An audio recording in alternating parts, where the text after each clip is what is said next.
Measurement part 2 clock an instrument for indicating time. Clock वो instrument है जो हमें समय बताता है।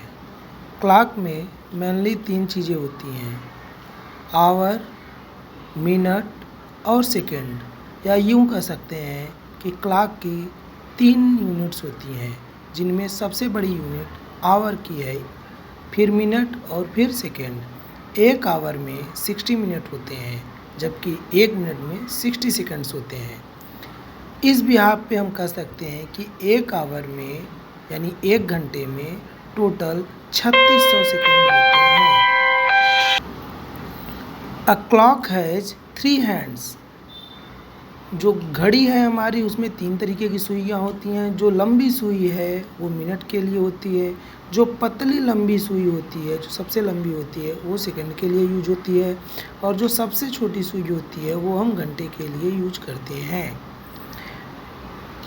किसी भी घड़ी को 60 छोटे छोटे इक्वल पार्ट्स में डिवाइड किया जाता है, और उनके बीच के स्पेस को हम मिनट स्पेस कहते हैं। अब हम ये कह सकते हैं कि किसी भी घंटे वाली सुई 12 घंटे में टोटल कितने डिग्री घूमती है? 360 डिग्री। तो एक घंटे में कितना एंगल वो ट्रेस करेगी? 360 में हम 12 को डिवाइड कर देंगे तो हमें कितना मिलेगा? 30 डिग्री। एक घंटे में वो 30 डिग्री का एंगल कवर करती है। अब चूंकि एक घंटे में 60 मिनट होते हैं, हम यह भी कह सकते हैं कि 60 मिनट में कितना घूमती है वो? 30 डिग्री। तो फिर अगर हमको एक मिनट में निकालना हुआ तो हम क्या करेंगे? 30 में 60 को डिवाइड कर देंगे तो हमें मिलता है हाफ डिग्री, मतलब 1/2 डिग्री। तो angle trace by our hand in 1 minute, कोई भी घंटे वाली सुई एक मिनट में कितना एंगल ट्रेस करती है? तो वो है आधे मिनट। अब बात करते हैं मिनट हैंड वाली सुई एक घंटे में कितने एंगल घूमती है। तो angle traced by minute hand in 60 minute, और 60 मिनट में वो भी 360 डिग्री घूमती है। तो एक मिनट में कितने घूमेगी? 360 में हम 60 को डिवाइड कर देंगे, मतलब 6 डिग्री। तो हम ये कह सकते हैं कि एक घंटे वाली सुई एक मिनट में आधे डिग्री घूमती है, जबकि एक मिनट वाली सुई एक मिनट में 6 डिग्री एंगल बदलती है। अब हम बात करेंगे कैलेंडर के बारे में कि कैलेंडर होता क्या है। कैलेंडर में हम देखते हैं कि डेट देखते हैं, वीक देखते हैं, मंथ देखते हैं। जैसे कि अभी अगस्त का महीना है तो हम ये देखते हैं अगस्त कितने आज अगस्त हैं। फिर हम ये चेक करते हैं कि कौन सा वीक चल रहा है।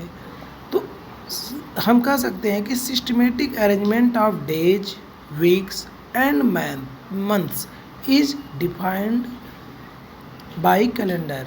या कैलेंडर में सप्ताह के दिनों को, महीनों को, सबको सिस्टमेटिक वे में अरेंज किया गया होता है।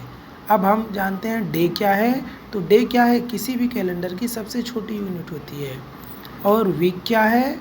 7 दिनों का ग्रुप, जिसमें कि Monday, Tuesday, Wednesday, Thursday, Friday, Saturday, Sunday, ये क्या है? 7 दिन है।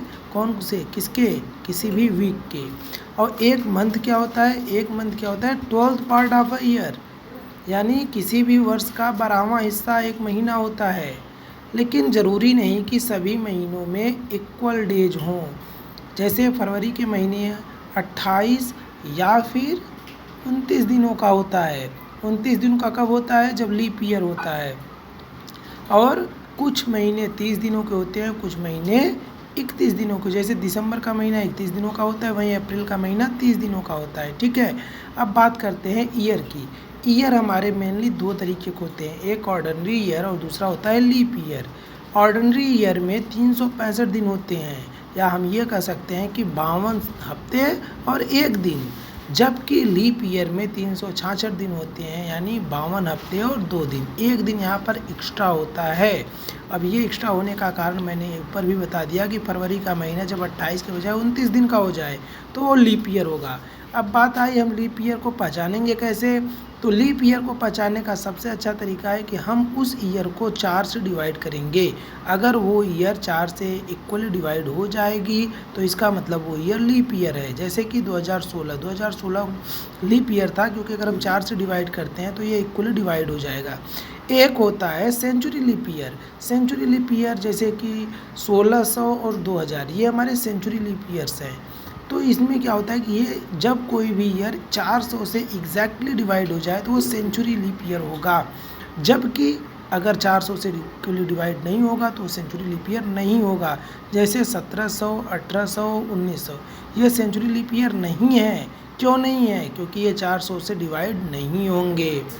अब बात आई, क्या किसी भी सेंचुरी का पहला दिन बुधवार, शुक्रवार या शनिवार हो सकता है? तो जवाब है नहीं। अगर एग्ज़ाम में ये पूछा जाए, मान लीजिए कोई ये पूछे कि सन 1700 में पहला दिन क्या बुधवार था, तो आप आसानी से कह सकते हो नहीं। क्यों? क्योंकि किसी भी सेंचुरी का पहला दिन ना तो बुधवार हो सकता है, ना शुक्रवार और ना ही शनिवार। अब बात करते हैं ऑड डेज। ऑड डेज क्या होती हैं?